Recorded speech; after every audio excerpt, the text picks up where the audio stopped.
everyone, and welcome back to another video from the Freedom Boys. Today we're going to be talking about the First and Second Amendments of the United States Constitution. So what does it mean to be free? For the founders of the United States, freedom wasn't just an idea. It needed protection.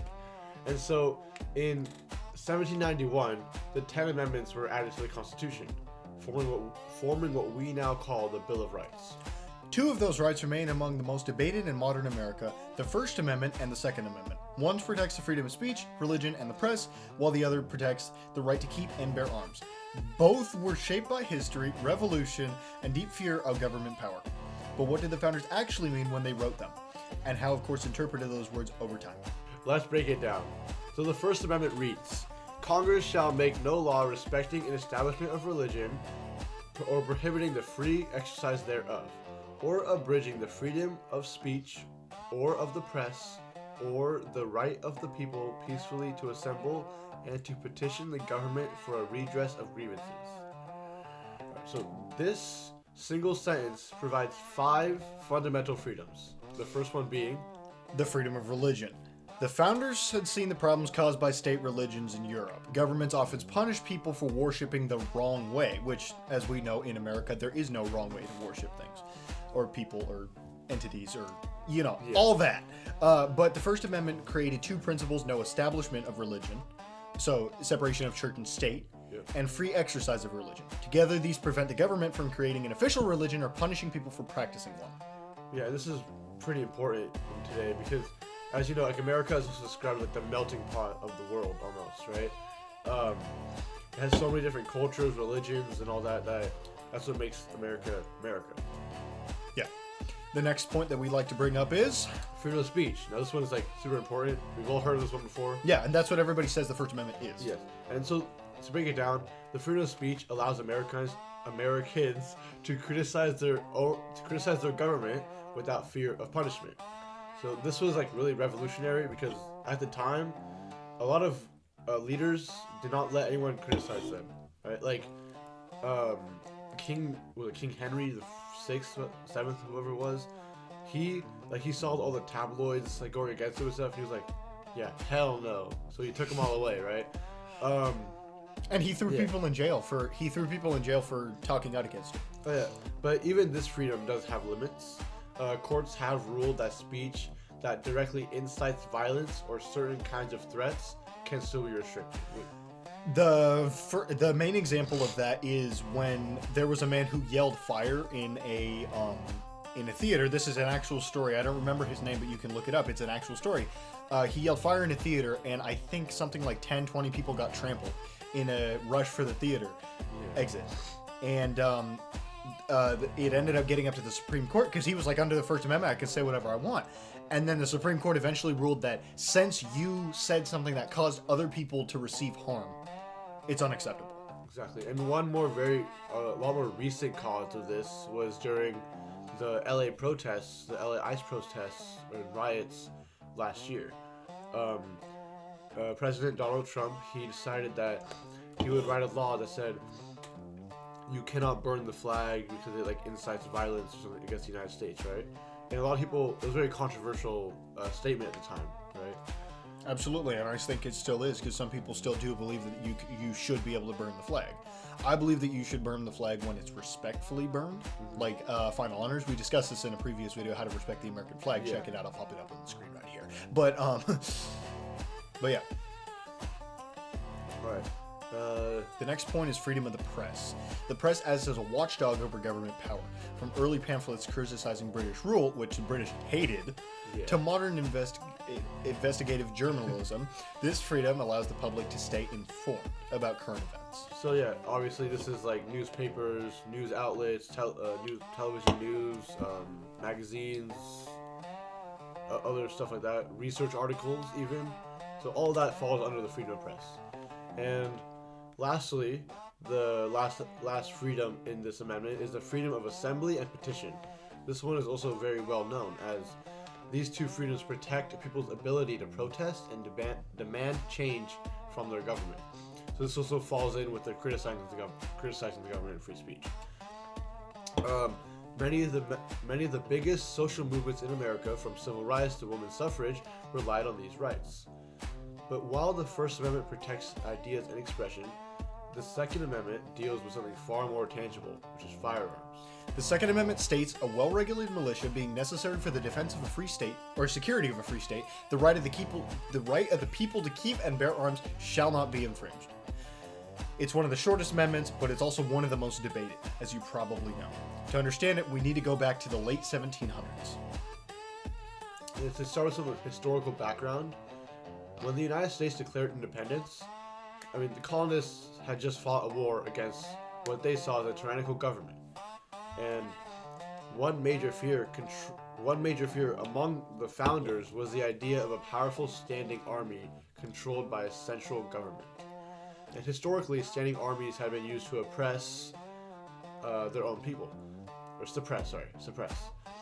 Well, and oppress. It's and the both. difference is suppressing is to silence and keep them subdued.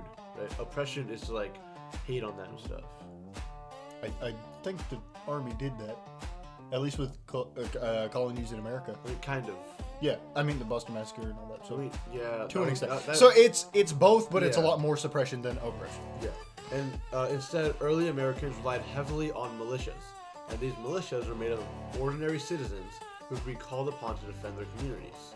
And basically, it's like you're just a regular person, you own a firearm and you train with it, and you're part of this militia which helps defend your community. A modern-day representation of the militia is the U.S. Army National Guard. Technically, it can be considered a state militia. Yeah, and the first part of the amendment also says, a well-regulated militia being necessary to the security of a free state. In the 18th century, militia typically meant citizens who could mobilize for defense. Most able-bodied men were expected to own weapons and train periodically. This meant that the militia wasn't a separate professional force; it was the population itself. So, for example, if we were part of the United States, right back then, both of us would own firearms and keep them and train with them. It's not by law, but almost by law, because I'm part of the militia. I'm there to maintain the security and defense of our free state. Exactly. And now the second half of the amendment reads, the right of the people to keep and bear arms shall not be infringed. This is one of the biggest legal debates in American history centers on this phrase. Does it protect an individual right to own guns or a collective right tied to malicious service? For many years, courts interpreted the amendment in many different ways, but in the 21st century, several major Supreme Court cases clarified the modern interpretation. Supreme Court interpretation of the Second Amendment. The most significant modern court case came in 2008, District of Columbia versus Heller. In that decision, the Supreme Court ruled that the Second Amendment protects an individual right to possess firearms, particularly for lawful purposes like self-defense within the home. This was the first time the court clearly affirmed the individual right interpretation. 2 years later, another case expanded that ruling. This ruling was the McDonald versus Chicago ruling in 2010. This decision applied the Second Amendment not just to the federal government, but also to state and local governments. This meant that cities and states must respect the right as well. More recently, the court further addressed the gun laws in the New York State Pistol Rifle Association versus Bruin in 2022. This case ruled that certain restrictions on carrying firearms in public were unconstitutional and established a new legal test. Gun regulations must be consistent with the historical traditions of firearm regulation. This applies to open carry, right? So open carry versus concealed carry. This is mainly stating open carry, right? Carrying firearms in public is considered open carry. Open carry is where you carry a firearm in a way that people can see it. Concealed carry is where you carry a firearm in a way that someone cannot see it. And there are multiple states that have banned open carry, including California, and there are multiple states that still allow it, such as Texas, Oklahoma, those sorts of states. And now what the Second Amendment does not do. Even after these rulings, the Supreme Court has said the Second Amendment is not unlimited. Certain restrictions are generally considered constitutional, including laws preventing felons from possessing firearms, bans on guns in sensitive places like courthouses or schools, and number 3, regulations on dangerous or unusual firearms. Dangerous and unusual firearms are something like the Smith & Wesson. I will pop that up on the screen right here. That was an atrocity of all mankind. Yeah. But, so while the Second Amendment protects gun ownership, governments can still pass some regulation. And yeah, so continuing on with Second Amendment, why the debate still continues. Despite court rulings, the Second Amendment remains one of the most politically debated issues in the United States. Supporters of strong gun rights argue that armed citizens protect themselves and their communities, and the amendment acts as a safeguard against tyranny and gun ownership as a part of American identity and history. I agree personally with that. You may not, and that's completely responsible and understandable. Respectable. Respectable. Yes, that's what I meant. Thank Now, you. Advocates for stronger gun regulations argue that modern firearms are far more lethal than those in the 1700s. This is true. Regulations can reduce gun violence. This is true in certain cases. This doesn't always work. I would say it's around 80%. So 80% it does work, worse. but at the same time, there are situations where firearm laws can restrict things, and one of those cases would be, say, a gang member brings a firearm from a different state into a community that doesn't have any firearm laws and starts shooting, and no one has a firearm. I mean, yes, you're going to call the police, but it's kind of the argument that I like to make is, should you have any fire extinguishers in your house just in case there's a fire, or do you just want to call the fire department, right? Because by the time the fire department gets there, your house may be burned down. It's the same thing for me with firearms, and this is specifically my opinion, right?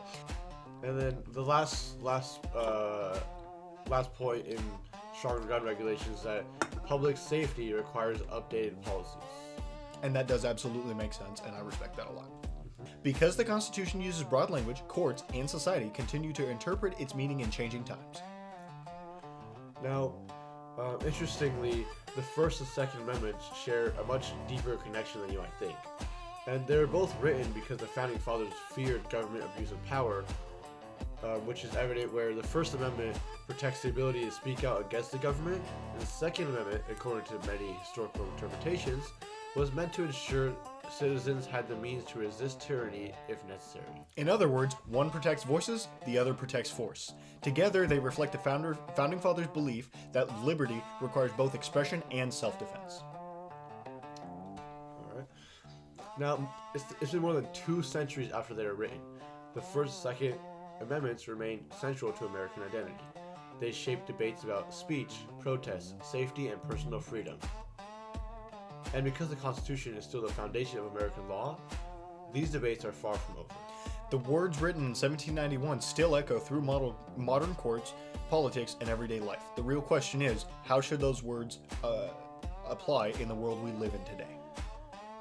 That's a very interesting question, really. And if you guys want to share your thoughts on that question, to reiterate, how should those words apply in the world we live in today? Feel free to drop that in the comments, and we'll respond, and that'd be really cool to see what y'all thinking about. Yeah, well, thank you very much for watching today. That about wraps it up for the episode from the Freedom Boys. If you like our take on things, feel free to subscribe for weekly content. Fridays at 3 p.m. If you believe we got anything wrong, feel free to share your thoughts in the comments. We'll do our best to respond to all the comments we get as soon as we possibly can. Thank you all so much for watching. Stay tuned for next week's video. As always, Stay patriotic and God bless America.